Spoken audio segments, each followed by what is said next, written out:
You're listening to Achtung Millwall, broadcasting from the beautiful South Birmingham. Accept no substitute. Well, hello, dear listeners. I don't know what you were watching. We were just watching a thing on Netflix called Spies with Sacha Baron Cohen, which was kind of appropriate because it's like set in Israel in 1962. And in a similar kind of subversive way, the news has just broken that Millwall have parted company with Gary Rowett. So I've been badgered into an emergency pod. Now, a little collection, a galaxy, galacticos of faces looking back at me here. We've got Michael Avery. How are you, Michael? Hello, mate. I was in the middle of the rewatch of Only Connect's Missing Vowels round. He connects. At least I was watching something decent. Oh, don't. Unreal, isn't it? An ecstatic. I've never seen his little face look so happy. It's Harry Warren. How are you, H? I am fucking fantastic. Happy boy. And joining us, we've only just done a show earlier on this afternoon. It's Neil Fissler, mate. How are you? Not too bad, mate. Not too bad. Bit of a shock, I must admit. I was just sitting down to put some dinner in the oven, and then I was going to finish watching A Diplomat, which I watched for the past 2 or 3 days on Netflix. So a collective viewing has been... What were you watching, Harry?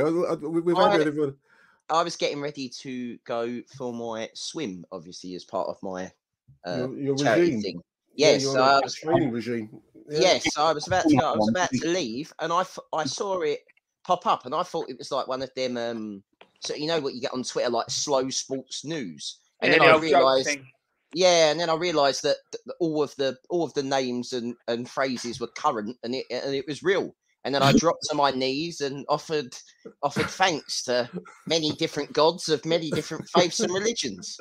Hello, Krishna. Who would have thought 19 local cats was the number you needed to sacrifice to get your own way? I love this. The voodoo doll has taken a pounding. This is on X or Twitter as it used to be known. I love this idea. We've already touched on this idea earlier on in the Neil and My show. This is from Vince Lee. It says, emergency podcast, Cyril. Here we are. Get your team together ASAP, says Vince. We need details and speculation. Aaron Paul needs to get his snouts to give us the lowdown. I love the idea that we've got any kind of inside info on this because it's come as a complete shock to us all. Harry, was it a complete shock for you, mate? No, not for me at all. Maybe the timing, but not the... I thought he was a dead man walking from the Norwich game, if I'm being honest. I think his comments afterwards, his general demeanour. What I didn't think was Millwall were brave enough to get rid of him. That's a different question. But I think it was at a tipping point where I think one more bad performance at the Den and it goes from 25% singing Gary Rowett, your football is shit, to a very vocal, the 7,000, 8,000, 9,000 that are there putting up with it, completely turning. And I don't think that's good for brand Rowett if we're going to attempt to get another nice cushy job in the Championship and not get promoted anywhere. I mean, it's been a strange season. I mean, Neil, we've only just done a different slanted podcast earlier on, which I will put out, listeners, tomorrow, or maybe Friday now. Yeah, fuck that. You should put it on the back burner. You should put it out like 24, like Yeah, but you actually edit out the bit when we were discussing when he would go, and I said the end of the season. Well, I mean, the timing, Neil, is odd, isn't it? I mean, we are on the backside of an international break. On the back of results, I mean, it's been we've blown hot and cold this season. You know, I've spoken about it. Not a bad result, decent result down at Plymouth. A so-so home draw with Hull City, a so-so performance, but it's odd timing. You do wonder whether there's been some kind of exchange of views that's generated this, because it's kind of come out of nowhere and it doesn't seem terribly great timing to me. Mate, I've just sent a couple of WhatsApps to some people I know in football to see if I can shed any light on the timing, because to me, it's the oddest timing of all. I would have thought the time would have been at the start of the international break, so we gave ourselves the best part of 2 weeks to get all of our ducks in a row and to sort everything out. It's that to me signals that something's happened in the last 2 or 3 days. Yeah, I agree. The particular timing, the sensible thing would have been to have done it last week, but then again, since when Millwall ever been sensible? Somebody on said to me earlier, posted, maybe it's because we've got somebody lined up, but since when have we ever been that organised? But I think there's a lot of good there. I think it's just a total shock that it's come now, because you would have thought that the results at Plymouth and Hull would actually have bought him a little bit of breathing space. But something's obviously happened. Something has obviously happened. I think the performances have been bad. Let's be honest. Let's take the result. I know it's a results business, but performances haven't been good. We have looked bad a lot of this season. I know we are, I mean, I know we've got points, and I know we're not cast adrift at the bottom, but you don't know what our new chairman's ideas for this club are. And I think there are certain swing points that have led to this so quickly this season. The performance against Leeds, I think the performance in the JB Memorial game, I'm going to say it was a fucking disgrace. I think that was an absolute disgrace in terms of for his memory. I think the players, the staff, everyone should look at themselves for that, because we were there. All you needed to do was give us a 7 out of 10 performance, and we'd have got you over the line as the fans. But it's been those big moments this season that haven't necessarily gone right. And I think the Plymouth performance, let's be honest, how we won that game, I have no idea. We were shocking for 40 minutes in that game. Yeah, we got the game. Yeah, shall I tell you how we won that game? We scored 2 goals. Yeah, well, there we go. I think that might have been our only clean sheet of the season, mightn't it? Michael, I mean, Neil and I were talking earlier on this afternoon. Seems a long while ago suddenly. It's only a couple of hours ago. But we were talking about Millwall's historic lack of ruthlessness in situations like this, perhaps. I don't know. And we were speculating. I mean, obviously, John Berylson, JB, was known as a man of loyalty. And you know, you wouldn't have. He certainly never really shown any great desire to go against his manager. And I think that's how he always wanted to see, particularly the likes of Neil Harris, Gary Rowett, I think. And before that, Kenny Jackett. There were obviously some other characters that lurched in and out of our consciousness before that. But largely speaking, John Berylson wanted to be loyal. It's really interesting that James Berylson has obviously now been in position for a few months, and we've got this really, it turns on its head that idea of loyalty, come what may. I mean, how do you see it? Firstly, just very, very quickly, I disagree with Harry about the Plymouth game. I thought we actually played all right, but we'll touch on that in another show. So this isn't what this is about. Secondly, I agree with Fizz 100%. Why we've done this with only 3 days to go till the next game away against Preston, who are like, top 6 at the moment or in the playoff places. Ludicrous for me, but third in the table. They're on 20. Yeah. Especially when we're looking for stability and things like that.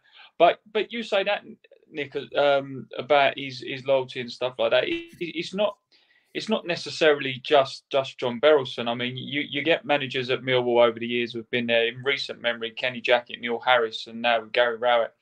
They've been there a while. They're integrated into the football club. The club behind the scenes, at the very least, let's not talk about fan reaction to results. The club behind the scenes seem to be very respectful of these people. They seem to be popular from what we see and what we seem to be led to believe, without any sort of hyperbole or what you might have heard the cleaner say about so-and-so. But let's be honest as well. You know, we've always said when Gary Rowett first come in, did he always see Millwall as a stepping stone? There's movement at the moment, you know, like Wayne Rooney's just gone into Birmingham. Is this the start of a very small domino that's going to start knocking on loads of different clubs to actually see some more movement? Everyone's shouting and screaming about, let's get Muscat in. Let's get anyone who's ever played for Millwall in as manager, is what I'm seeing within 10 minutes of Rowett being sacked. Why are the clubs thinking, well, actually, now we've got the chance with a good manager like this John Eustace available, now's the time to pull the trigger? Harry, I mean, being serious, because obviously, you know, I take it that you're a happy man tonight, because in truth, you've never been a Gary Rowett fan, to put it lightly. And I understand your points. Actually, the football that we've played in the last few seasons. I mean, I suppose you can go back to the tail end of the COVID season when we came back. It would never really ignited. We've never really shown any fire and fury that we might have expected from a Millwall side. That said, we've always done okay in the league and we've come close, but we've failed at the big match moments. I think that's probably the major criticism of Gary Rowett. I mean, I don't think the club has seemed a happy place behind the scenes. None of the players don't seem terribly happy. They don't seem happy with the system they're being asked to play. I don't think they're capable of playing it. I don't think it works for them, and I think maybe that's been part of this. How do you see the situation at the moment? I mean, I've never been a Rowett fan. Fucking state the obvious. I think it's very difficult. I think he just goes against what I like in football. He's just very pragmatic, and he's done a great job with us. You can't take away that he has done a great job with this football club with the resources that he's had. My problems start, the writing for me was kind of on the wall with last season. I said it in the summer. That was our chance, and it clearly was our chance because Luton should never be in the Premier League. Neither should Millwall, really, with everything stacked against you, budgets, whatever, right? We missed our chance. We had terrible form end of last season. The last 2 seasons, we've replaced the centre-back for a ball-playing centre-back alone. Both seasons, Ballard and Creswell afterwards. We haven't done that in the transfer window. We struggled this season when we started. The system needs a ball-playing centre-back. We don't have one. We've played Leonard there. Leonard's got injured. It's just... everything that could go wrong this season has started to kind of go wrong. And I think, you look back at Millwall in the history that I can remember. What did Macca and Rhino got to fucking the playoffs the year before? They were 14th and they got sacked after playing Cambridge on a Tuesday night or something.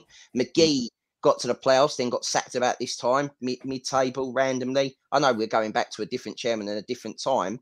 There doesn't really have to be a rhyme or reason to it at Millwall sometimes. It just is that people have enough of you and it's time to move on. And I don't know whether or not this will either be a really good decision or a really bad one. That is a kind of Millwall yin and yang, unfortunately, of getting rid of a manager, is that sometimes it works for you, sometimes it doesn't.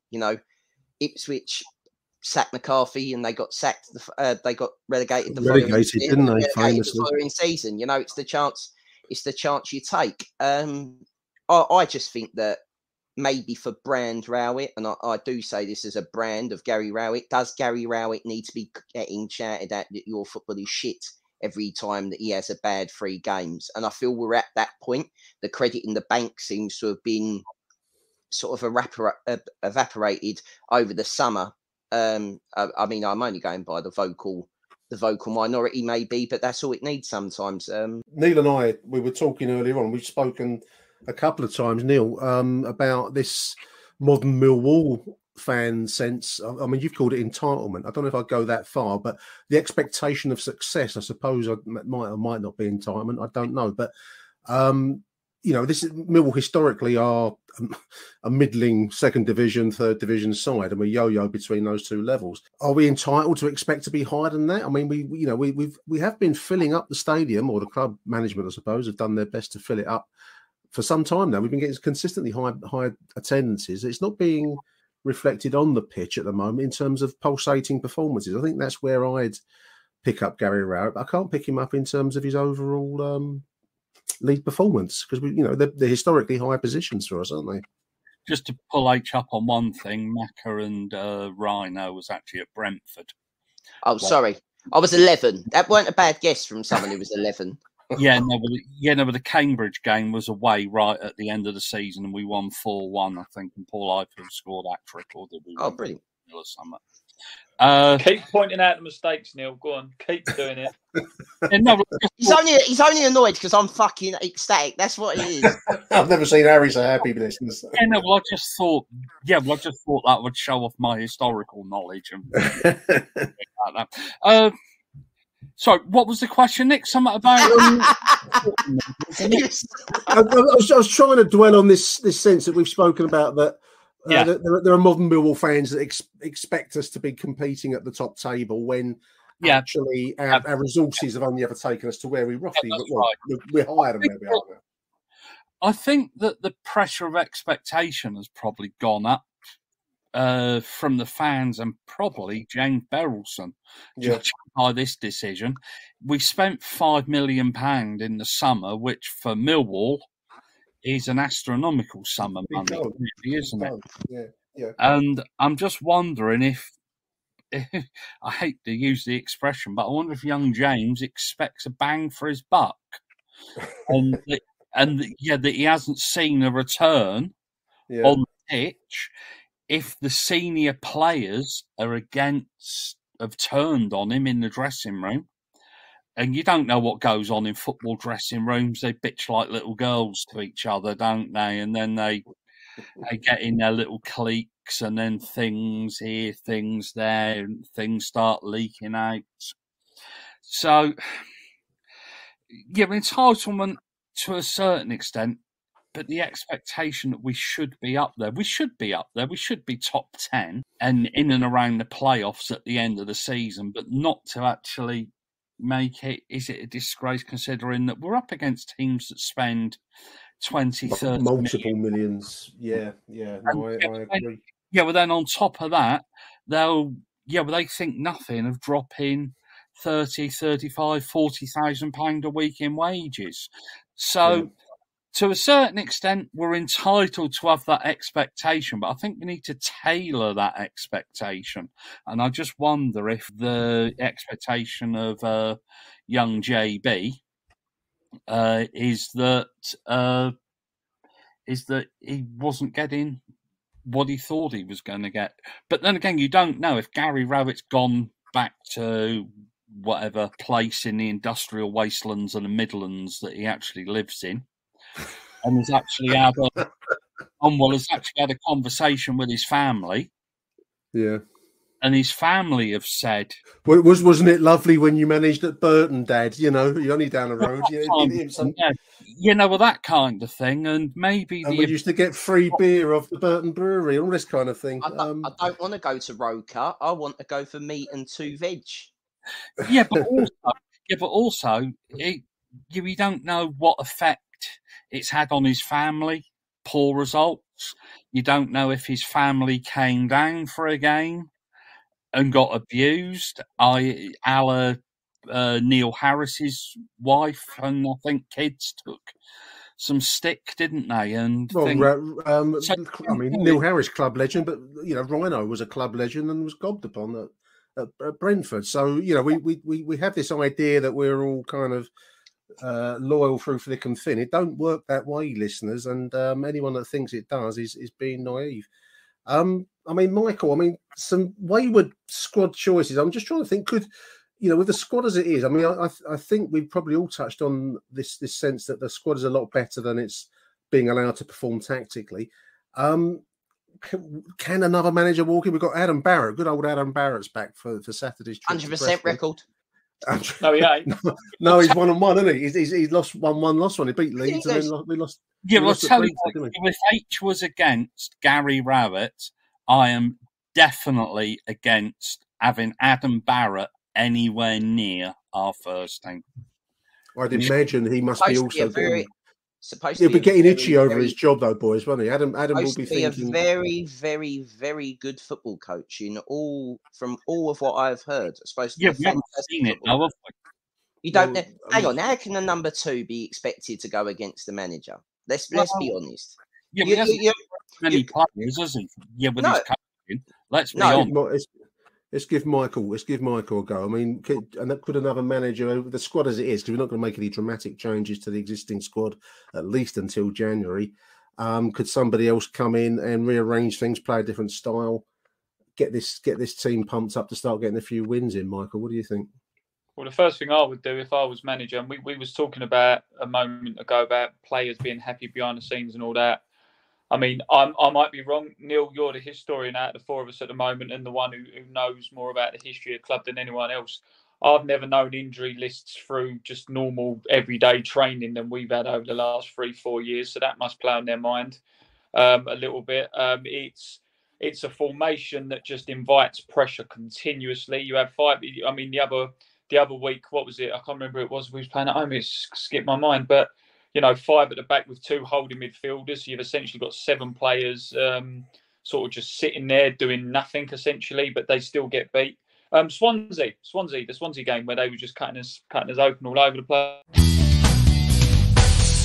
Achtung, Millwall. One thing that's striking me, chaps, and Neil and Harry, while we get Michael back. Got an answer.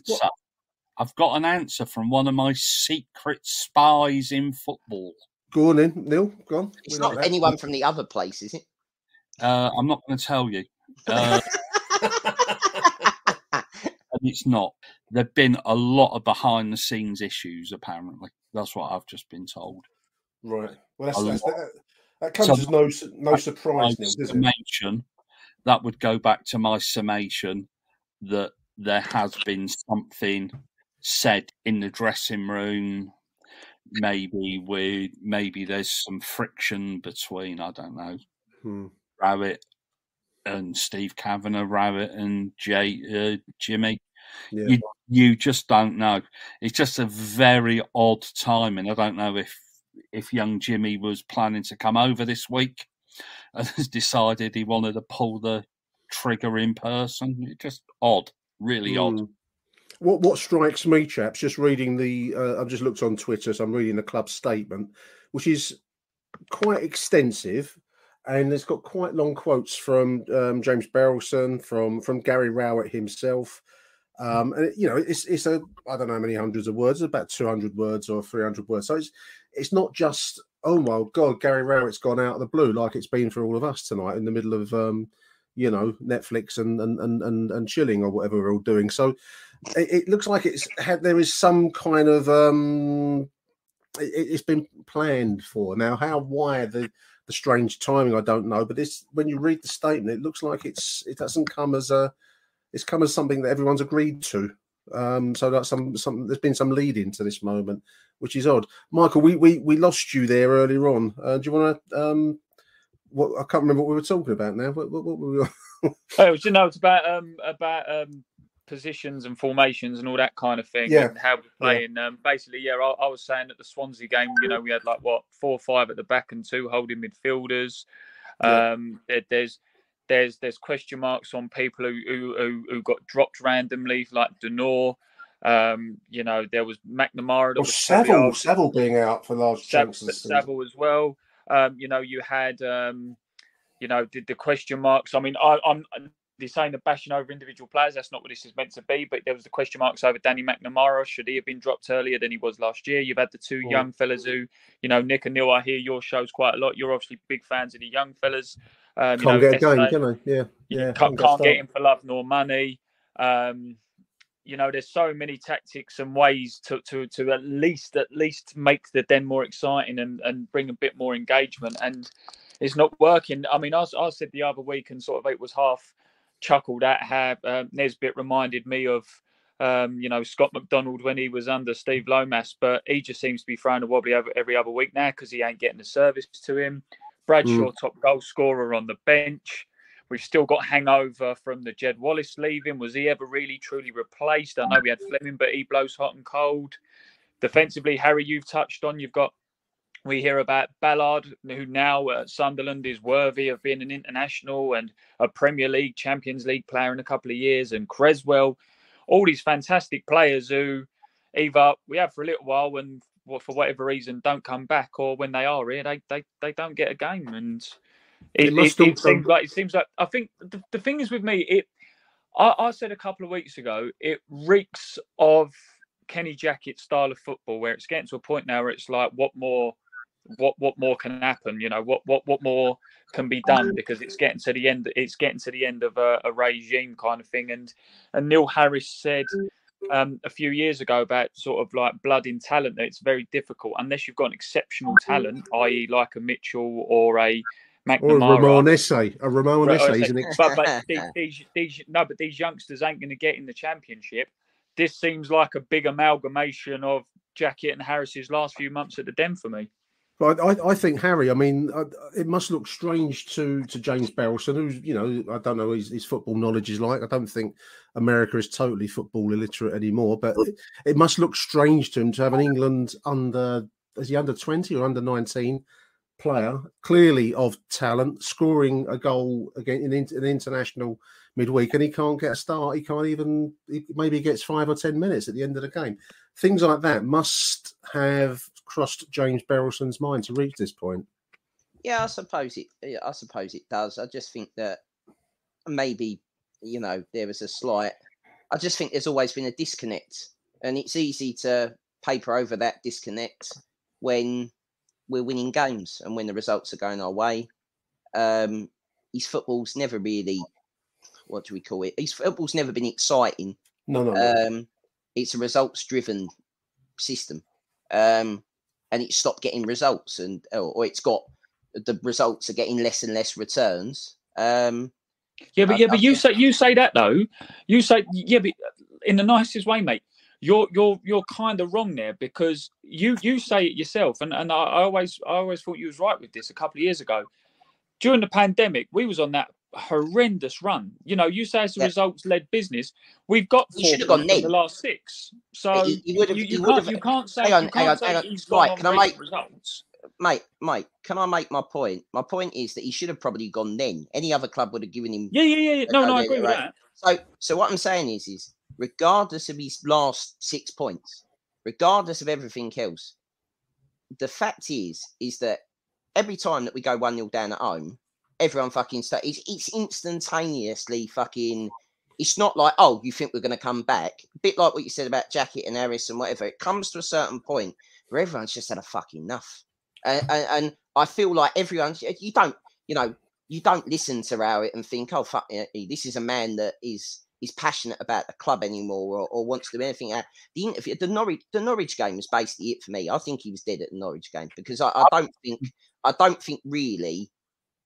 Regardless whether or not you agree with his comments or not, I don't think as a manager of a football club you can kind of slag off your own fans. I mean, I know there's pearl clutching and whatever, but it's just not done. You can call them cunts, not on camera, And I think realistically, Millwall fans don't really forgive shit, and I think a lot of people maybe changed the people that sat on their fence. You could see it on Twitter, like a lot more people were vocally going from the Rowett in camp to the Rowett out camp, very bipolar. 1 week we win, people are fucking, oh, look at how great he is, playing for result, blah, blah, blah, blah, blah. Next week, draw at home, fucking we're shit. And I generally think the club's was a bit rudderless in the sense that maybe it didn't know whether or not to stick with Rowett or not. And maybe Rowett, we don't know. Rowett might have walked by himself. Fuck knows. He might have had enough. It's mutual. You never know what mutual means in football. It sounds good. We're all friends. We'll never speak. It's like we've got is that he's never been popular in the dressing room. Just got that from an ex-player, right? And that it's been suggested that he might actually have had talks before the international break and was given some kind of ultimatum, and that's possibly why the timing is. I think a lot of other managers wouldn't have been as reluctant as he has been to play arguably one of his best players, Romain Esse, as he has been. And we're probably given a Marku a little bit more of a run out. Exciting young player, obviously has got a little bit more to prove. But you'd actually think that Eze would probably walk into most teams' starting lineups in this division. Does anybody disagree?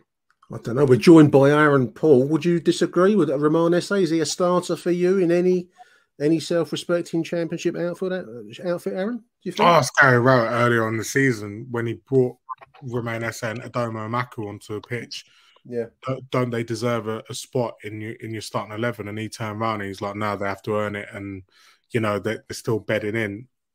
I never really kind of understood it. I know that he was a very pragmatic manager and he liked to be very, very, very safe in what he did. But they're two flair players. They light the place up when they come on. And I think if you look at all the positives, I think the recent results, especially when you look at things like Leeds and stuff, it maybe pulled them back a bit. So, yeah, For me, someone like Jimenez does start for Millwall. Yeah. We've had some dire performances. It's funny because Neil and I were speaking earlier on a completely different subject about the Wigan game, which I'd kind of forgotten about, erased it from my memory. But, that was a dire. I mean, you mentioned Norwich, Harry, this season. Wigan, with so much on the table, we've got a chance to get to the very top flight, and we produced one of the most dire performances. It was almost like Sunday morning football, as it turned out. And then it was the last game of the season where we just showed completely... the Blackburn game. Yeah. Where we completely no fight at all. One thing I will say that Harry is correct. We weren't brilliant at Plymouth. We hung on slightly, but they never created much. Yeah. And we weren't that die. Yeah, well, they think that we're the Wickham of the Championship. I burst their bubble, but I mean, we both. To be fair to them, we both did have Adam Bayak and Fenwa. So I mean, yeah. I didn't think. I mean, the Plymouth result wouldn't be one that. I mean, it was a good result in the end, but it wouldn't be a performance that would have leapt into my mind as a reason to lose Gary Rowett. I'm just thinking back to We've managed to produce good bursts combined with a lot of dreary nothingness. But that said, we are 3 points away from the top, the sixth spot at the moment. I've lost my Uncle Nick. What's mad is that Millwall are a place better off where they were at this stage last season, and it's and we were kind of sat here like Teflon Gary strikes again. But the truth of the matter is, this season, the start of it has been miserable. The summer was miserable. We were at the Charlton friendly, and that was baffling. Dying. And they didn't beat us though. Yeah, until we brought on the talent. Until the den was lit up by the arrival of Ramon, Idemo and Marku, and suddenly we had pace, flair, and a willingness to attack. And I think it's that lack of ability. And Harry, you've touched on this many, many, many times. It doesn't tap into the strength that the den is. I think that there's, and Neil said that he's not been a popular man in the dressing room, and I can imagine he wouldn't be. He doesn't tap into the Millwall sense, and I mean, whether the Millwall den atmosphere is a thing for the modern age or not, I don't know. But that's certainly not been used correctly. Just building on your point, Nick, bar Sheffield United last season, and maybe to an extent Burnley last season, I cannot think of another event under Gary Rowett where you're like, oh my God, this place is rocking. Sheffield United was deafening. Absolutely deafening. That was a great game and a proper performance. But, just talking about the atmosphere and pairing it all into one, I always ask the question, how many times can you remember Millwall being the home team, playing as a home side at the Den under Gary Rowett? They're always the away team. And they've never been the home side. And he's never been comfortable with it. Harry, go on. Sorry, you put your hand up, mate. Go on. I can sum Gary Rowett's attitude to that with his own quote. I can damn him by his own quote. When we beat Stoke, I think we beat Stoke 3-2 or 4-3 in a mad game. And he turned around at home and he turned around and said, we thrived in the Millwall chaos. And, yeah. I mean, it's become a cliche. That quote is the exact reason that he never would understand. He does not understand that chaos is a strength to be harnessed and unleashed upon a Saturday afternoon, especially a Saturday afternoon. It's quite hard to do that on a Tuesday. I get that, or a Wednesday now. But he doesn't understand that his football. I don't think it's in his footballing DNA. It's not in what he believes in to do that. And I also think that we struggle because we've got no fucking wingers at the club. We can't do anything else than play Gary Rowett football. And that's why... Neil, you had your hand up, mate. Yeah, well, I was going to take a point from Aaron and a point from Harry. And it's something that we have discussed. We've never tapped into the emotional side of things under Gary Rowett. The JB match, the Den, everybody went there and we should have fed off. The players should have fed off the crowd. But they flattened the atmosphere for a start by playing music over all the chanting. ear-piercing. The pre-match build-up, as they call it. Yeah. And they killed it. And the footballers sucked the life out of anything that's coming off the terraces or off the stands. The football's kind of sucked the life out of it, isn't it? I don't know if anybody else... No, I'd agree with that. I agree. I said after the Leeds game, I think that was the first time I've ever been to a Millwall Leeds game where it just felt like another game. That didn't feel like Millwall Leeds to me. No FA inquiry after it either. That's not a Millwall. Exactly. What's the point? Disappointing. Yeah, but not the Millwall I know. Hey, there we go. Let's get all the cliches out. But I you know, it is. Aaron, the question is now. Well, I suppose the question is. I was just thinking to myself. It looks like it's not come as a complete shock at the club because there's quite an extensive statement on the club website. So it hasn't kind of leapt out of a clear blue sky at Zampa Road anyway, if not online. Could we dream that they've got someone lined up? Do you think this essentially? I actually really want to ask you, Nick. Do you think this is Junior JB's first major intervention? His first absolutely it is. If it is, then can I just applaud him for his ambition because he could have let this slide and slide and slide and slide and slide and said let's ride it out to the summer, and Millwall finish 20th, 18th, 19th. Instead, I think he's got that ambition and that burning desire to actually do something, and he's looking around and saying, there's a lot of managers out there. There are a lot of managers out there. You think Mick Beale, John Eustace, Nathan Jones, Chris Wilder, mate flipping Neil Warnock, Kevin Muscat's just won 2 trophies in Japan. Yeah, there are people out there who could do some real damage at this club. Can I just say, with the damage in a bad way as well, by the way, because we're not very good at getting appointments right. That's not very good Millwall shit. No. Can I just say that if JB Junior is listening, do not fucking appoint Mick Beale. No, but you got to add him on. You got to add him into the list. Use us as a stepping stone, like he did QPR, for something to come along.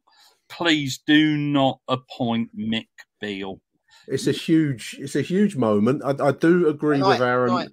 It's James Berylson's big moment, so the pressure is on him to find the right man. And you know, the idea of Kevin Muscat is enticing, but as someone once said to me, a very grey-haired elder statesman at the Den, how many more nutcases do we need at the Den? And that's the only thing that holds me back was Kevin Muscat. Was that grey-haired older statesman a fucking nutcase himself by any chance, Nick? But I mean, you know, you can take your pick. Aaron's mentioned a good few names there. I think. Who knows? Go on, Aaron. Can I point out?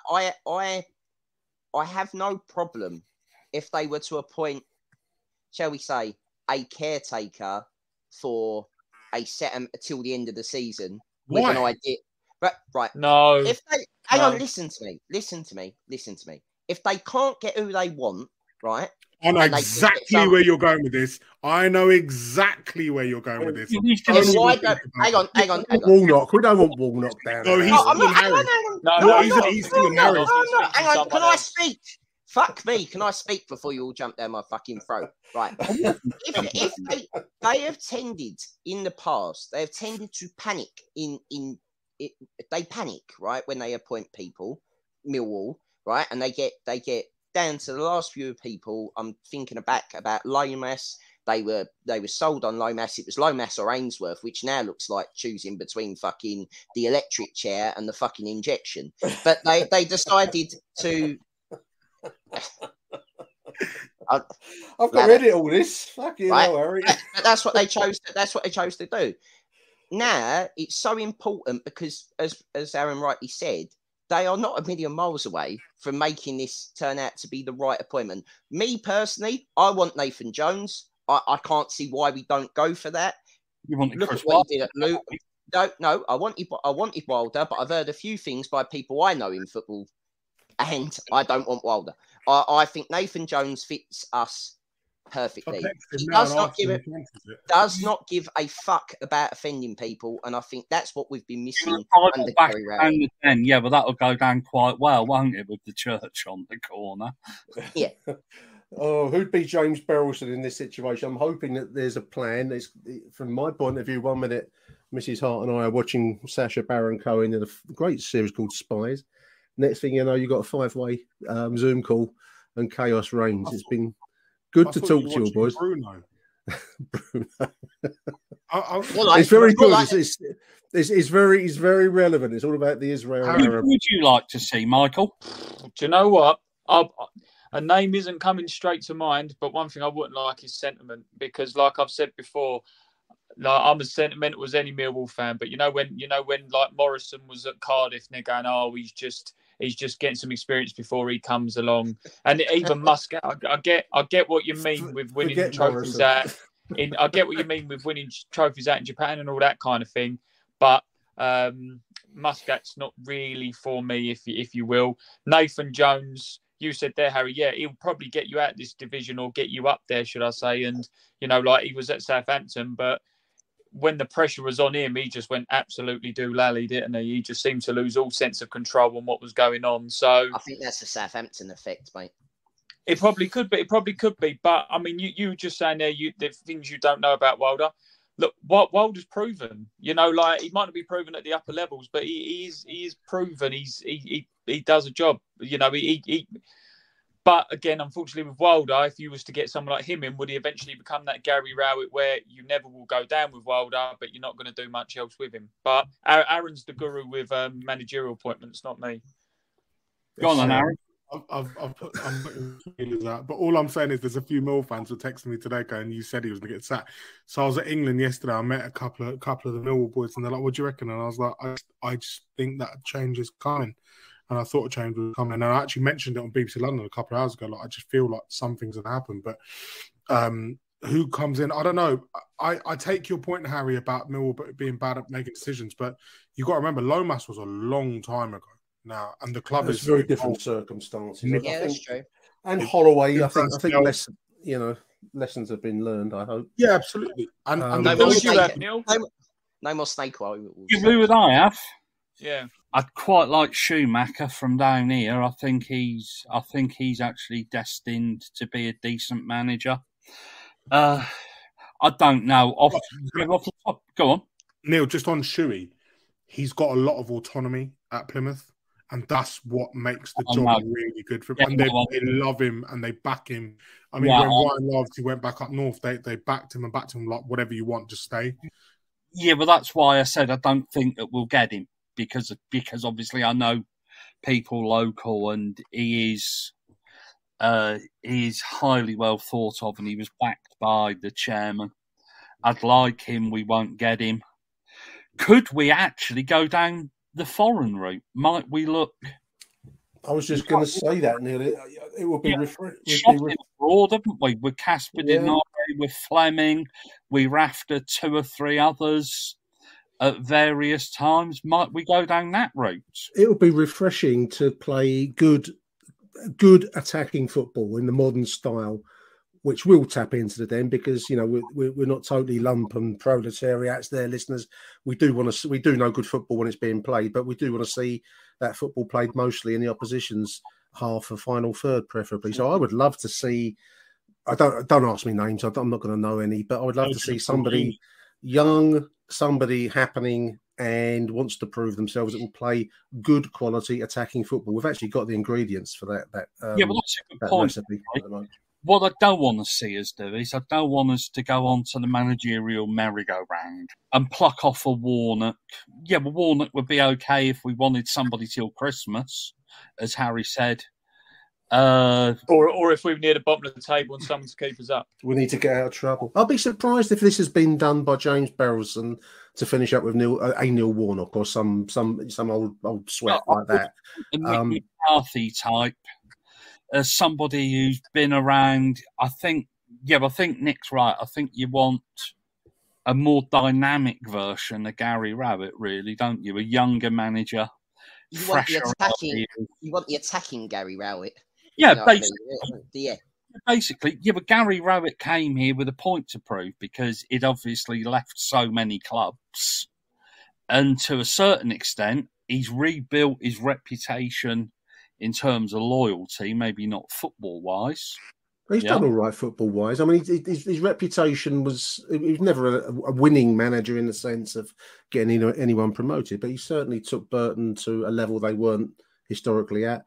And the other clubs, I mean, Birmingham, they were doing okay when they sacked him, but the other two clubs, it's Stoke and was it Derby he was at? Both lost him. Yeah, I mean, Birmingham sacked him for Zola, didn't they? And he was not badly. Here's the question, though. Like you're saying about where do we go? And I know at the moment now it's quite topical, and we don't really give a shit now because he's gone. But where would Rowett go from here? I mean, if for example, let's be the devil's advocate and actually say that Millwall's statement was correct and it is mutual, and he's decided to go as well. If let's just say it is true. What's he got his eye on? Where's he thinking? Right, does he want to get back to the East Midlands? Does he want to get back home? Middlesbrough. That's where I wouldn't be surprised if he goes back to Derby at some point. You know, I was going to say I wouldn't be surprised if he actually ended up at Lincoln, who parted company with Mark Kennedy today at some point. Okay. He never seems to be a manager who likes to be out of work for long. And it's all near home, which he seemed to be a big consideration. Yeah, I still think someone's going to end up with that Wrexham job username because they need to keep the storyline going for Disney. Fucking hell, Gary Rowett on Disney Plus, do me a favour. Gentlemen, let's wind this up. It's the insomniac cure that nobody needed. I'm going to go around. Will be double pleased, won't he? Yeah, but I'm going to go around the board. I'm going to give you each a moment to say anything final to wrap us up. Harry, what you got to say before we close it? Anything? I, on the first show of this season, turned around and said Gary Rowett would get sacked in October. Mystic Warren. There we are. Neil, want an epitaph for Gary Rowett, mate? No, not really. No. Yeah, but I'm disappointed that we've obviously parted company with the manager. Nobody knows what he's gone through. Hopefully he hasn't taken us for too much dough. They must have agreed a sum, and I doubt it was the 2 million that's been banded around. But... And now, crucially, now is the time where we have to make the right appointment. Aldo has kind of got his act together in terms of recruitment to a certain extent, but now he has to. This is a big test of his mettle. This is a serious, it is a seriously big moment because we're only 3 points off the playoffs and we're not that far off the bottom because of how close it is. This is a pivotal moment in Millwall history. Agree. Michael, anything you want to add, mate? I'm going to be nice. Good luck, Gary Rowett. I hope all goes well, and good luck, Millwall. What a nice message from Michael. Aaron, is there anything you want to add to the proceedings? Goodbye to bad rubbish. Uncle Nick, it was more of a question to you. Sure. You are 5 days away from turning 63. Was this the best possible birthday present for you? Was it a good present for you? Or I'm a little bit with Neil in that I don't like. No one wants to see anyone sacked. Although football is seen as this kind of show business thing where it's part and parcel of the game, so I get all that. That said, I've not enjoyed going to watch Millwall at the Den, which is primarily where your main focus is. I've not really enjoyed going to the Den for a while now. I want to enjoy going there because that's the point. That's what we're all here for. I've already said I would love to see us get a good attacking-minded manager in. I think that would tap into the strengths of our club. I think the timing is odd. We've covered it all in this show so far, so I'm not going to dwell on that too much. But it is a massive moment. Fingers crossed that we get it right, because as Neil's just said, we can look up, but we haven't got to go far to look downwards either. And we've seen what other clubs have been through. So I'm hopeful that James Barrelson is an ambitious chairman, and I'm hopeful that he's got something in mind, because otherwise it all seems a bit odd. But there we are. Fingers crossed. Can I just say one final thing? Yes. Message to any Millwall players that do actually listen to us. You've got your wish. Now go out and put a fucking performance in. Seconded. Big chance at Preston on lunchtime on Saturday. Can't wait for Tuesday night. Yeah, Blackburn, yeah. Gentlemen, I'm going to call it quits there. I've done zero prep for this. It was all drop everything, come and call it on. So I'm going to get this out as soon as I possibly can. I want to say thank you, Aaron, for joining us at short notice. Happy birthday, Uncle Nick, mate. Thank you, mate. Harry, thanks for joining us. No problem. Neil, I've got 2 shows to edit tomorrow, so thank you, mate, for joining us at short notice. Yeah, we're here to deliver big numbers. And Michael, big thank you to Michael Avery. Cheerio, everyone. King of Always Erith a pleasure. Always a pleasure. And thank you to you two, dear listeners. Emergency Pod closes.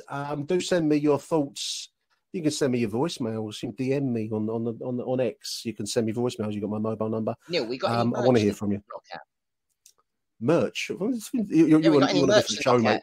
You want to get on a different podcast. Oh yeah, that's on the other one. All right. Okay. Mate, he's about to start. You're gonna have to reduce all those Rowett out t-shirts you've got printed, Harry, mate. Yeah, I got stuck with a load. Has H got enough petrol in his car to actually get Gary Rowett back up to the Midlands? He's gone. I get the National Express. I had managed to get some Just Stop Oil protesters to lend me some orange paint for his Thursday night Roker dinner, but unfortunately, we didn't need it. There we are. Thank you for listening, dear listeners. Arrivederci Millwall. Bye-bye, Gary Rowett. Achtung, Millwall.